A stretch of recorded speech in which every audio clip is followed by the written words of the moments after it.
The millionaire caught the maid breastfeeding his daughter. But what he said shocked everyone.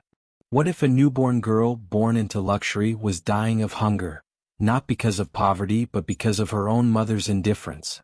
What if her salvation came not from a doctor, not from a nanny, not even from her father, but from a cleaner with a tragic past who still had milk after a miscarriage? Before we begin this story, tell us in the comments, which part of the world are you watching from today? Dinner was expensive but cold, just like everything in this apartment. Marble floors, glass tables, designer lamps. Everything inspired admiration in guests and envy in neighbors. And yet everything was utterly lifeless. Marcelo entered the apartment silently. He hung up his coat himself. The servant had left earlier in the day. In the living room, a huge screen flickered dimly. On it played an old recording where his wife's young face appeared for a moment. Back then her eyes had fire. Now only social media filters remained. He walked into the kitchen, glancing at the table. Dinner was already cold as always. He didn't bother to reheat it. He simply opened a bottle of expensive wine, poured half a glass, took a sip, and froze. The baby was crying softly, not hysterically but clearly. Through the thick walls of the bedroom came that quiet, almost painful sound. Marcelo sighed, not because he was worried but because he knew it meant sleeping would be harder now. "Isabella?" he called out. No answer. He went upstairs. His wife was sitting in front of the mirror, removing her makeup. On the table beside her lay a tablet glowing with thousands of likes under her latest post. A photo showing a flawless body, a luxurious interior, a baby wrapped in a designer blanket. Everything looked perfect. Everything was a lie. "Don't you hear that?" "I hear it," Isabella replied tiredly, not taking her eyes off the mirror. "The nanny will come now." "Which one this time?" "A new one. From the agency." "The last one cried, said the baby was afraid of her." Marcelo said nothing. He went to his study, closed the door. Silence returned. The crying stopped, either muffled by the walls, or by his conscience. Meanwhile, in a small service room on the basement floor, Sophia was arranging clean linens on the shelves. She hadn't bought new underwear for herself in years. All her money went toward food for her son. He lived with his grandmother far outside the city. Her other two children. One had died of pneumonia, the other never made it to birth. Perhaps that was why she heard the baby's cry better than anyone else. She froze listening. That thin, weary cry again, not whining, not a tantrum. It was a call. The cry of a newborn who was truly in pain. Sophia stood up and quietly walked past the staircase, trying not to draw attention. Just then the nanny appeared, young, confused, a phone in her hand. She was walking toward the nursery, typing a message to someone on her phone. Sophia sighed. Another stranger, she thought. The next morning it all happened again. A short, weak cry, then silence. Later, in the laundry room, Sophia noticed something strange. The baby's diapers were almost dry. With each passing day the little girl cried softer and softer, but Sophia knew that didn't mean she was getting better. It meant she was losing strength. One evening, when Sophia entered the nursery where the infant lay in her cradle, she lingered for just a moment longer than she was allowed. The nanny had turned away, scrolling through her news feed. The baby lay helpless like a rag doll. She opened her eyes, cloudy, tired, and looked at Sophia. In that moment, Sophia thought she saw her own child again, the one who hadn't survived. She knelt beside the cradle and whispered, "They don't give you milk, do they?" The baby made a faint sound as if to say, "Yes, yes." The next day, Sophia tried to speak with Isabella. The lady of the house was lying on the balcony in a bikini taking selfies. "Señora, forgive me," Sophia began softly. "Maybe you should feed the baby yourself? She cries all the time." "I gave birth to her, that's enough," Isabella replied coldly. "I'm not a milk cow."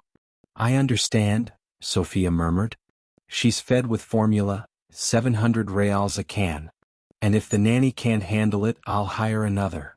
Sophia nodded and left. But that night she couldn't sleep. She sat in her small room listening to the baby crying upstairs again. Softly, without strength, the way one cries when all hope is gone. A deep ache stirred in Sophia's chest. Her body, marked by pain and loss, suddenly filled with something alive again. After her miscarriage, she had thought the milk would dry up, but it hadn't. It had stayed, waiting. That same night, when all footsteps in the house had faded, Sophia quietly went upstairs. The nanny was asleep in a chair. The baby lay in the cradle. Gently, almost invisibly, Sophia lifted her into her arms. She carried the child down to her small room, closed the door, and pressed the infant to her chest. At first, the girl was frightened. Then she caught the scent, reached out, and began to suckle. At first uncertainly, then greedily. As if she had been waiting her whole short life for this moment. And for the first time she fell asleep with a smile. That night, Sophia cried quietly without a sound. But her tears were not of grief. They were tears of return, of life finding its way back. The baby stopped crying. That was the first miracle. Every night, Sophia tiptoed upstairs, waited for the nanny to fall asleep, and gently lifted the little girl. The cradle was comfortable, but empty. Sophia's room was small, stuffy, with a thin mattress. But it was warm. At first, Sophia was afraid. She couldn't believe she had dared to do such a thing. She was just a cleaner. She had no right. But the child, she was just a baby, and she did have a right, the right to live. Each night became a ritual. Sophia whispered a prayer, then carefully laid the baby against her chest. The girl drank with hunger. Then she would drift into sleep, her tiny nose pressed against warm skin. Sophia stayed beside her, not daring to move, not wanting to break the fragile moment that belonged only to them. 2 weeks passed. The baby's face changed. Her cheeks, once gray and sunken, turned rosy. She stopped hiccuping, began sleeping more soundly. Even the nanny noticed. "Strange," she said. "She used to scream all the time. Now she's like a different baby. Must be the moon." When Isabella heard this, she eagerly posted a story online. "Thanks to the care of professionals, our little princess is smiling again." Sophia watched from the shadows. She said nothing. Sometimes at night, when the baby slept in her arms, Sophia allowed herself to dream, to imagine what life might have been if her own child had survived. If she could hold him the same way every night without fear. But then she remembered who she was, where she was, and what her role was. And once again she put on the mask of the silent invisible. Then one night everything changed. Sophia was holding the baby, who was almost asleep, when a soft click broke the stillness. The click of a door. She froze. Her heart raced. The nanny? Isabella? No, it was Marcello. He stood in the doorway in the shadows, a bottle of water in his hand. His eyes met hers, and the face of his daughter resting against the chest of another woman. He said nothing. He just stood there. Sophia could barely breathe. The door remained half open. There was no time, no way to explain. The silence lasted an eternity. Then Marcello turned and walked away. The door closed. The next morning, Sophia woke with the feeling she was already dismissed. But nothing happened. She scrubbed the floors, changed the linens, ironed the shirts, and waited. By evening her nerves gave way. When he returned home, she knocked on his study door. Her heart pounded so loud it seemed the neighbors must hear it. "It's me, senor," she whispered. He looked up, silent. "I know. I wasn't supposed to.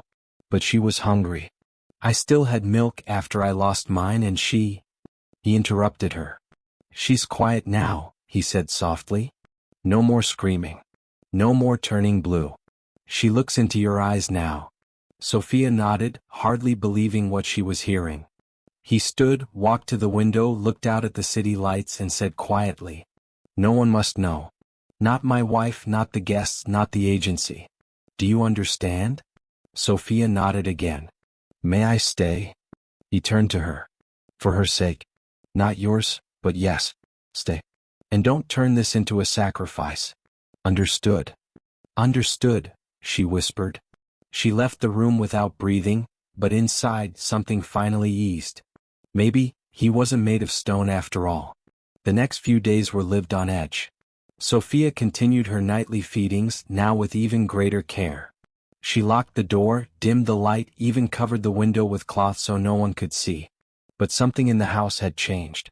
Marcello began coming home earlier. Sometimes he lingered near the nursery, listening to his daughter giggle or babble in the nanny's arms. Isabella noticed nothing. She was busy preparing for a photo shoot. Her followers awaited new pictures of mother and daughter in matching dresses. When the shoot finally happened, the baby was smiling. Isabella received thousands of likes. But not one came from those who knew the true reason behind that smile. The secret lived. The secret grew just like the little girl. But secrets never last forever. One night, the cook, coming into the pantry late to fetch some salt, opened the wrong door, and saw. And she did not stay silent. "You saw it? Really?" she whispered to the new laundress. With her breast, right there in her little room like it was her own child. As if she'd given birth herself. "Oh my God," the laundress gasped, glancing around nervously. "What if someone hears?" "They already have," the cook murmured. "This isn't gossip, this is scandal. The kind that spreads without a word." And it did quickly. First among the servants. Then through neighboring houses. Then upward, to higher circles. The phrase "Isabella's daughter is nursing from the maid's breast" spread in a single day. From kitchens to terraces, from drivers to designers, from laundresses to beauticians. And as always, each retelling grew more dramatic. She stole the baby. She's a witch. Her own child died, now she's taken someone else's. Isabella was the last to find out. She opened her private messages and saw dozens of hints and sneers. Under one of her photos, a comment read, "Hope you're feeding her yourself, not like your maids do." Her face went pale. She jumped up, threw off her robe and stormed straight into Marcelo's office.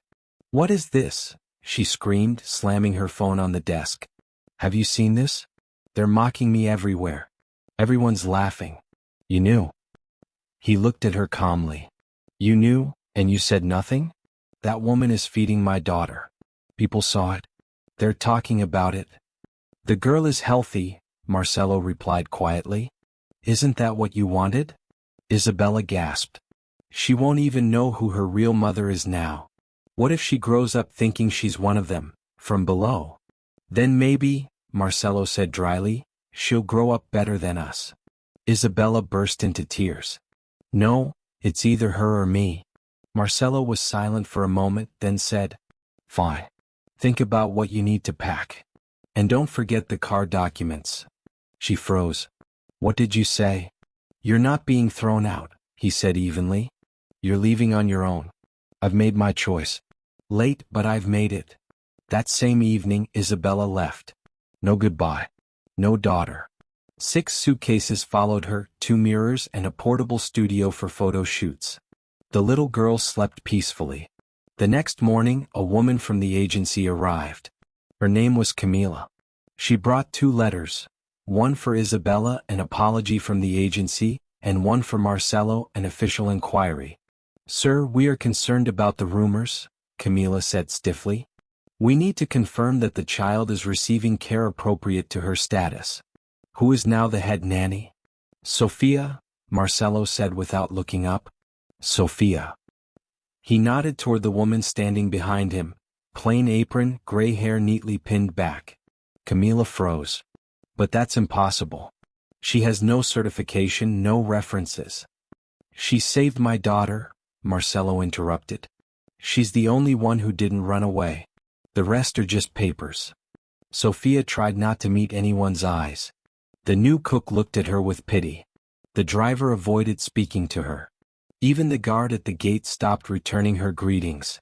She had become an outsider, more of an outsider than ever before. But at night, everything returned to how it had been. The little girl, now named Anna, reached for Sophia's breast with strength and trust. And Sophia felt that no matter how many people judged or mocked her, this child chose her, and that meant everything. One morning Marcelo came up to her. "I need you to stop hiding," he said. "Everyone knows now anyway. Just be with her, day and night, as she needs. But if anyone asks, you say you're her nanny. Nothing more." "And your wife?" Sophia asked quietly. "There is no wife anymore," he replied. He said it without emotion, but Sophia saw the weariness in his eyes, not anger, not resentment, just an empty exhaustion. He handed her a key. It's for the upstairs room. It used to hold dresses. Now let it hold life. A week later they went outside for the first time, Marcelo, Sophia, and Anna. Just a walk in the park among the trees. The little girl laughed. The sun shone. But passers-by stared sideways. One woman whispered to another, "See? He stayed with her. That one. Poor child," the other sighed. Growing up among the servants. Marcelo heard. He said nothing, only waited until they walked away. Then he leaned down to Anna and whispered, "The most important thing, little one, is that you grow up among those who love you." That evening he brought Sophia a box. Inside were old letters, photographs, and one picture of Isabella holding the baby. Next to it, a note. "For her when she's older. You'll tell her mother was beautiful, she just couldn't stay. I won't lie, but I don't want you to lie either." Sophia nodded. "She'll understand when the time comes," she said softly. "And she'll choose for herself." Marcelo looked at her for a long time, then quietly added, "Maybe, you already are her mother." He left before she could answer. A few days later, a new scandal erupted. A local gossip column published an article titled, "The True Face of the Elite." A blurred, stolen photo showed a baby at the breast of a maid, Anna in Sophia's arms. It was grainy but scandalous enough to spread like wildfire. Calls came, questions, invitations to talk shows, a furious letter from the agency, and one from Isabella's lawyer. The words were sharp as blades. "I will return and take my daughter. She will not live among shadows and poverty. Her name will remain pure. And you, Marcelo, will regret this." The house grew quiet again. But not with the silence of before. This was the silence before the storm. And soon the final choice would be made. She entered without knocking, without warning. Just opened the door with her old key as if she had never left. She wore a white coat, dark glasses, a silk scarf. She walked like she was on a runway, only this time her arms were empty. The child was in the other room in Sophia's embrace. Isabella found them instantly, opened the door, and froze. Sophia was sitting in an armchair, holding Anna and softly singing something, barely above a breath. The girl was smiling. The breast was already covered, but the image was clear. "So this is how it is," Isabella whispered, removing her glasses. "You haven't just replaced my husband, you decided to replace me." Sophia stood up. "Don't," Isabella shouted, cutting her off. "You filthy, deceitful impostor. How dare you? That's my daughter." Anna flinched and began to cry. Isabella stepped forward, but Sophia instinctively shielded the child. "Don't touch me," Isabella hissed. "Give me the baby. Right now. I'll call the police. I'll take you to court. You're a kidnapper, you're sick. You had a miscarriage." "Yes," Sophia whispered. "And that's why you finally decided to come back?" Isabella faltered, her words tangled and broke. For a moment, fear flashed in her eyes. Marcelo entered the room. "Enough." Isabella turned sharply. "You allowed this? You allowed her?" "Yes," he said firmly. "Because unlike you, she chose someone other than herself. I'm the mother." Isabella cried. "No, Isabella," Marcelo said quietly. "Your biology. But motherhood, that was never here. Only covers. Only filters. Only you, and you alone." "You're choosing her?" Isabella demanded. Silence. "Answer me," she screamed. "Yes," Marcelo said at last. "I choose her. Because Anna had only one mother all this time, and it wasn't you."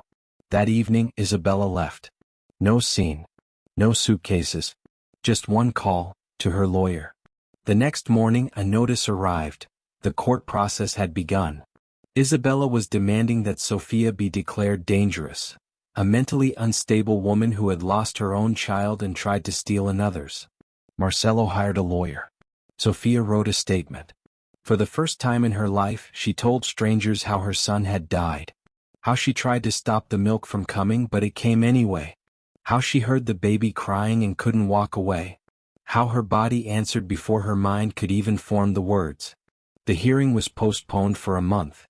During that time, Isabella managed to give 2 interviews. In one she cried.